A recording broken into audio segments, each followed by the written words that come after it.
Indonesia is the world's largest fishery. Tuna, everything comes out of here.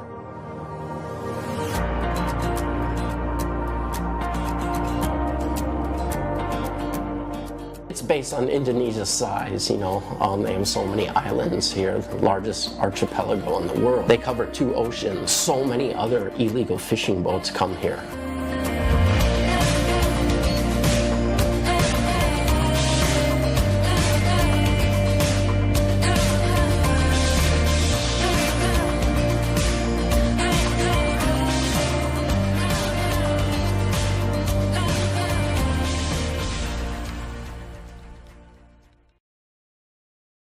Ini datang dari Iya dari langsung dari langsung sini. dari sini. Oke, antara Jawa dan Bali. Iya. Oh, oke.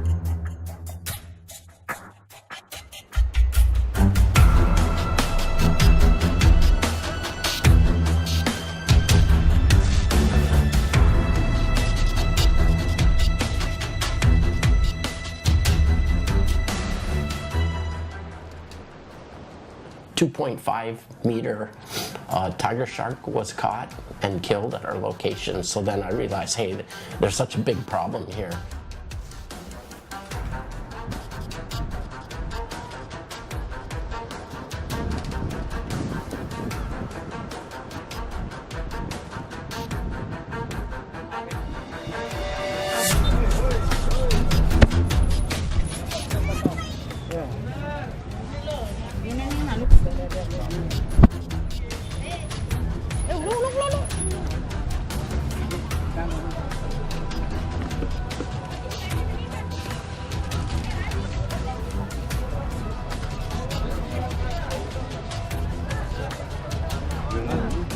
Ya.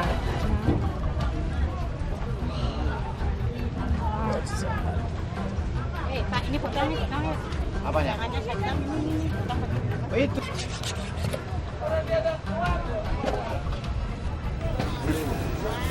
Ini semua dapat hari ini? Ya. Oh, oke. Setiap hari begini juga. Setiap hari biasa dapat. Ya, nggak tentu. Oh, Kalau dapat nggak tentu. oke. Dan ini semua dari pancing, Iya, dari pancing yang panjang. Iya. Oke. Jadi ada beberapa ratusan dapat. Iya. Kenapa cuma saya? Kenapa tidak daging? Dagingnya nggak ikut. Daging Dijual dagingnya coba. susah jual daging. Iya. Oh, oke. Jadi sayap yang bisa dijual. Iya bisa dijual.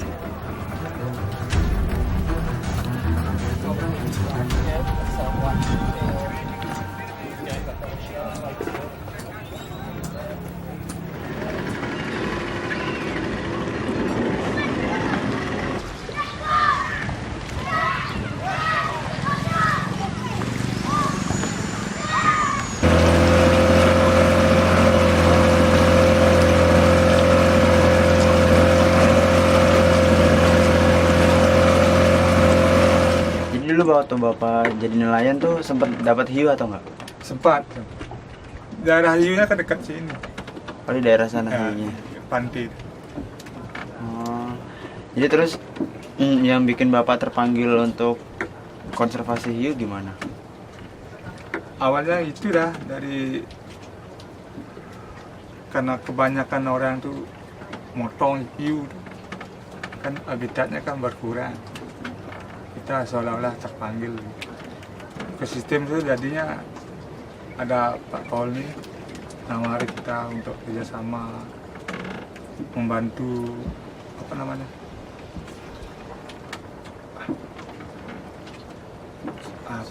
konservasi ya untuk penyelamatan hiu, karena dilihat-lihat di film-film tuh dipotong hiu tuh siripnya kasihan ya, tinggal bodinya.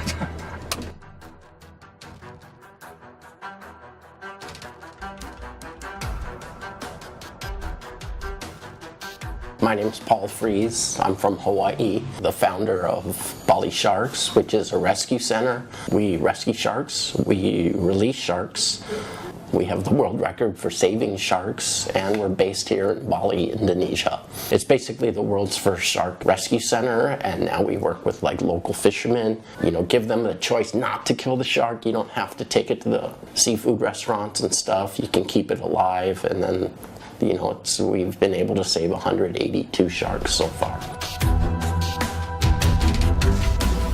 So Bali sharks, it's kind of a funny story. That night, 2.5 meter tiger shark was caught and killed at our location. So then I realized, hey, there's such a big problem here. So many people, the fishermen, would just come and kill all the shark. So I decided, why don't I make a safe zone for the sharks, a nursery, and then that's how it started. I think once they're educated, they care. 5 years ago, nobody even knew much about sharks.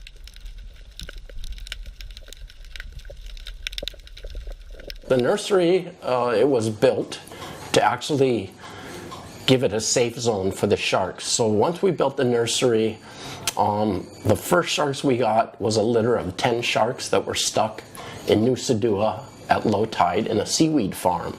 It was pretty tricky because we had never got sharks, but he ended up selling them for 1.5 million rupiah, all 10. So that was $15 per shark about.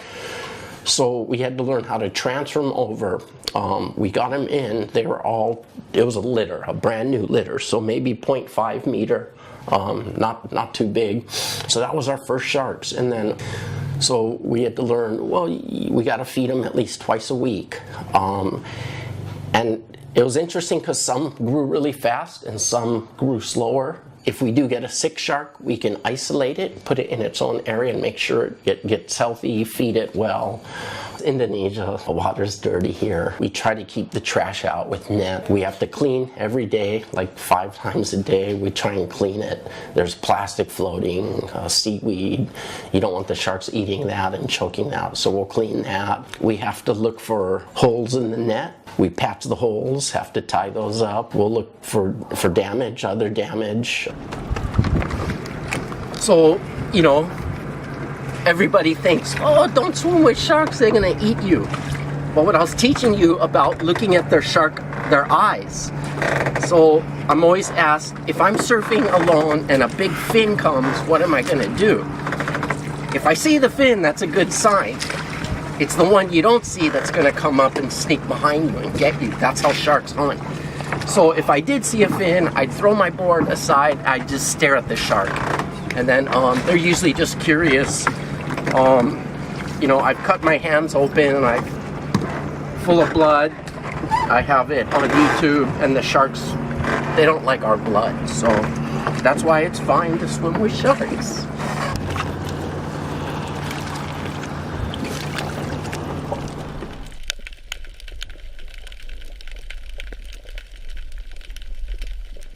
So later on, once the sharks grow, everyone asks, well, how long do you keep them for? Once they're about 0.8 meter to 1 meter, then they're gonna get ready.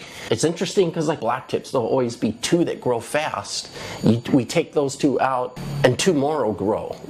It's like, once the dominant ones leave, then the next 2 grow. So what happens if they're ready, we'll put them in boxes and then we'll transfer them over 2.5 hours on a fast boat over to the Gillies, which is a protected area, and that's it. The sharks are back into their habitat, natural habitat. Now divers get to see them, and we're back here waiting for the next ones to grow up.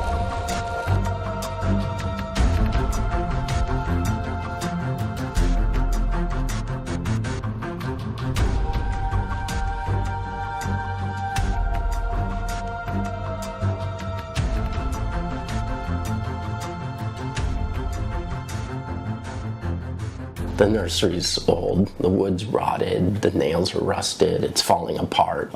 It's kind of sad because we never really had a grant. So we've done a lot of things no one else in the world has done, and we've done it without any grants. So now you're looking at some of these huge NGOs that say they save sharks, they haven't saved one, yet they'll blow 10 million, 100 million US a year doing nothing, just administrative fees. saying they save sharks. So I remain independent. I'm open to all, the suggestions and partnerships with people. I work a lot with schools, so we got to maintain everything. We'll have schools visit so they can do their research. Scientists come.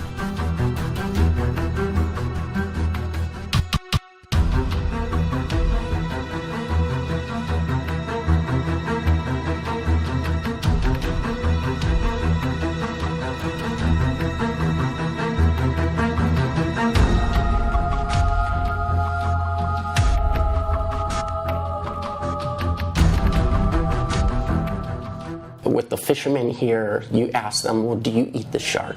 No way. The meat sucks. It's terrible meat. It's toxic. They don't know that. It's really unhealthy to eat. So we've been testing the shark's meat, and it's really toxic, but nobody tested it. We took our samples to tuna testing, Bali Seafood Laboratory. Hey, have you ever tested sharks? And they're like, what? No, of course not. So hey, test our sharks. Because we've done some testing in Hawaii and other places, and I kind of know what's in it. Sure enough, it came back really high, over the limit in mercury, arsenic, lead. There's traces of lead. So these are neurotoxins. They're poisons. I could probably eat it. It bioaccumulates in my body. I cannot get rid of it. I can't discrete it or whatever. Yeah, it just stays in there. So now, if you're feeding or if you're eating this and you're younger, developing brain, it's a neurotoxin. It's going to affect you. If, ironically, like Chinese weddings are famous, I guess, for serving shark fin soup. So what's interesting about that, that's usually young couples that are going to give birth to a baby. So you've got a bride eating mercury. It stays in her. Eventually, she's going to have a family and kids. It's going to affect the babies, her offspring.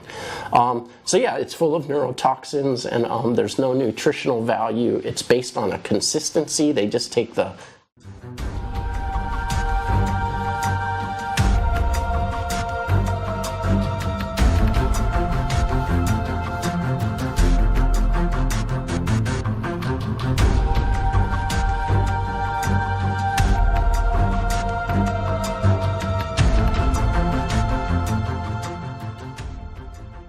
harapkan bagi masyarakat lokal untuk tidak menangkap hiu dan menjual hiu, karena hiu itu adalah dokter laut yang selalu menjaga laut tetap bersih, tetap sehat, dan memberikan kita ikan-ikan yang sehat untuk dikonsumsi. Dan saya rasa berilah keadilan buat laut kita, itu saja.